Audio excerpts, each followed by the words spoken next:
കമ്മ്യൂണിസ്റ്റുകാർക്ക്, Marxist കമ്മ്യൂണിസ്റ്റുകാർക്ക് ഗാന്ധിജിയുടെ ലാളിത്യം വേണമെന്നുള്ളതാണ് ഞങ്ങൾ പഠിച്ചിരിക്കുന്നത്. ഗാന്ധിസത്തോട് പൂർണ്ണമായി യോജിപ്പില്ല, പക്ഷെ ഗാന്ധിജിയുടെ ലാളിത്യം, അതായത് പൊതുപ്രവർത്തകൻ ആഡംബരപൂർവ്വം ജീവിക്കാൻ പാടില്ല, വരുമാനത്തിൽ കവിഞ്ഞ് ജീവിതമാർഗങ്ങൾ അവലംബിച്ചുകൂടാ, അത് വരുമാനത്തിൽ കവിഞ്ഞുള്ള സ്വത്ത് ആർജിച്ചുകൂടാ, യഥാർത്ഥ വരുമാനത്തിൽ കവിഞ്ഞു. അതാണ് നമ്മൾ കാണുന്നത്. എനിക്ക് അഭിമാനപൂർവ്വം പറയാൻ പറ്റും, അടിയന്തരാവസ്ഥയുടെ 7-ാം ദിവസം, അടിയന്തരാവസ്ഥ പ്രഖ്യാപിച്ചത് ജൂൺ 25, ജൂൺ 25. 7-ാം ദിവസം ജൂലൈ 1-ാം തീയതി SFIയുടെ അഖിലേന്ത്യാ പഠിപ്പ് മുടക്കാണ്. ഞാൻ അഖിലേന്ത്യാ വൈസ് പ്രസിഡൻ്റാണ്. അപ്പോൾ സംസ്ഥാനത്തേക്ക് ഞാൻ ഒഴിഞ്ഞു, ബേബി പ്രസിഡൻ്റായി ഞാൻ ഒഴിഞ്ഞതല്ല. എനിക്ക് LLBയുടെ ഫൈനൽ ഇയർ പരീക്ഷ തുടങ്ങുന്ന ദിവസം ജൂലൈ 1-ാം തീയതി ഓൾ ടിക്കറ്റ് എൻ്റെ പാക്കറ്റിലെടുത്ത് വെച്ചിട്ട് ഞാൻ മറ്റുള്ളവരോടൊപ്പം യൂണിവേഴ്സിറ്റി കോളേജിലേക്ക് പോയി അഖിലേന്ത്യാ പഠിപ്പ് മുടക്കം നടത്താം. എന്നിട്ട് ഞാൻ AK സെൻ്ററിൽ പോയി എല്ലാവരോടും പറഞ്ഞു, TK രാമകൃഷ്ണൻ ഉണ്ടായിരുന്നത്, ആ പഠിപ്പ് മുടക്കാൻ പറഞ്ഞു. അപ്പോൾ ഒരുപാട് കുട്ടികൾ അവിടെ വന്ന് ചേർന്നു, ഒരുപാട് കോളേജുകൾ, യൂണിവേഴ്സിറ്റി കോളേജ്, സംസ്കൃത കോളേജ്, ആയുർവേദ കോളേജ്, എല്ലാവരും വന്നു.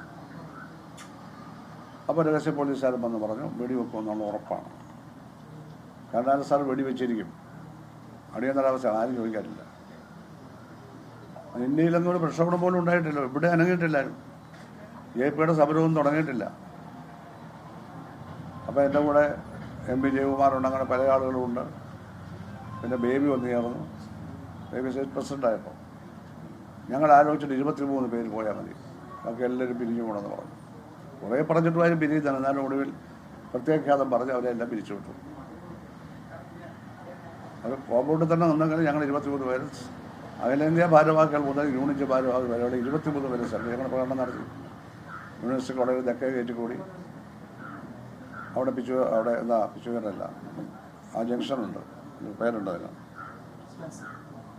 Spencer junction. അതിലൂടെ ഞങ്ങൾ AG സർവീസിന് മുമ്പ് കൂടെ മുദ്രാവാക്യം വിളിച്ച് അടിയന്തരാവസ്ഥ, അറബിക്കടൽ, ഇന്ദിരാഗാന്ധി മൂർത്താബാദ് തുടങ്ങിയ മുദ്രാവാക്യം വിളിച്ച് ഞങ്ങൾ സെക്രട്ടേറിയറ്റിന് മുമ്പിലോട്ട് പോവാണ്.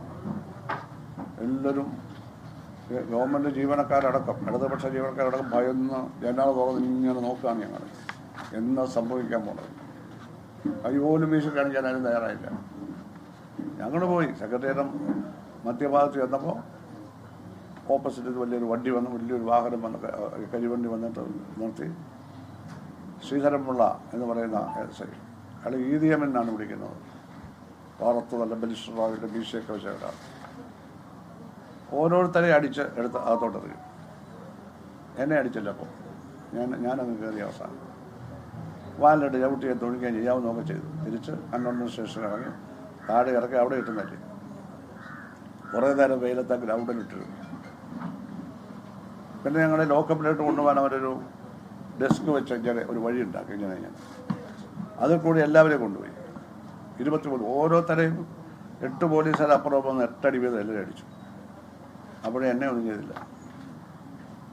അത് കഴിഞ്ഞ് ആ ഡെസ്കിൻ്റെ ആ വഴി കഴിഞ്ഞ് അപ്പുറത്തോട്ട് ചെല്ലിയ ഒറ്റ ചവിട്ടാണ്. ഇതിൽ അടിയ തൊഴി എല്ലാം കിട്ടി, കണ്ണാടി അങ്ങ് പോയി. അന്ന് വാച്ച് പോയി, പിന്നെ ഞാൻ വാച്ച് കെട്ടിയിട്ടില്ല. ഒരു ഇന്ത്യൻ വാച്ച് ഉണ്ടായിരുന്നു, പിന്നെ ഞാൻ കെട്ടിയിട്ടില്ല. എന്നിട്ട് ഞങ്ങളുടെ ലോക്കപ്പിൽ രാത്രി 11 മണിക്കാണ് വെള്ളം തരുന്നത്. പിന്നെ രാത്രി 12 മണി എല്ലാം കഴിഞ്ഞപ്പോഴത്തേക്ക് പ്രശ്നമായി. വർക്കൽ രാധാകൃഷ്ണൻ അവരെല്ലാം ഒന്ന് പ്രശ്നമായി. മജിസ്ട്രേറ്റിൻ്റെ മുമ്പിൽ കൊണ്ടുപോയി റിമാൻഡ് ചെയ്തു.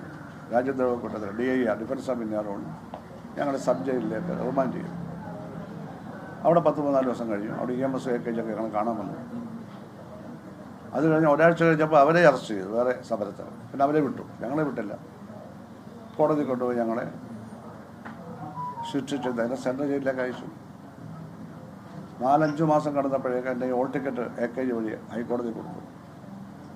പരീക്ഷ എഴുതാൻ പോയപ്പോഴാണ് പിടിച്ചവനോട് വാദിച്ചു. അപ്പോൾ ഇതുവരെ കടന്ന 4 മാസം മതി, ഞങ്ങളെല്ലാം വിട്ടു കഴിഞ്ഞുകൊണ്ട് ഞാൻ LLB പരീക്ഷ എഴുതി പാസ്സായി നേരെ ഞാൻ ആലപ്പുഴയ്ക്ക് വന്നാണ് 75. ഞാൻ കൊല്ലത്ത് വെച്ച് പാർട്ടി ജില്ലാ കമ്മിറ്റി മെമ്പറായി 22 വയസ്സുള്ളപ്പോൾ, 9ാം പാർട്ടി കോൺഗ്രസ് ഉണ്ടാകും. ഞാനിവിടെ ഒന്നും പാർട്ടി പ്രവർത്തിക്കുകയാണ്, അതെല്ലാം നിങ്ങളോട് പറയേണ്ട കാര്യമില്ല.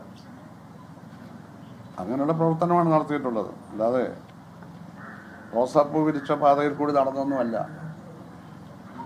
വളരെ വിദ്യാർത്ഥിയായിരിക്കുമ്പോൾ തന്നെ നമ്മൾ ഈ പ്രവർത്തനം തുടങ്ങിയതാണ്. ഒരുപാട് മർദ്ദനങ്ങളും ഗുണ്ടായിസും ഒക്കെ നമ്മൾ ഏറ്റുവാങ്ങിയിട്ടുണ്ട്.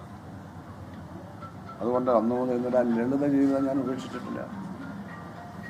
എൻ്റെ വേഷം ഇത് തന്നെയാണ്. മന്ത്രിയായാലും അല്ലെങ്കിൽ എൻ്റെ വേഷം ഇത് തന്നെയാണ്.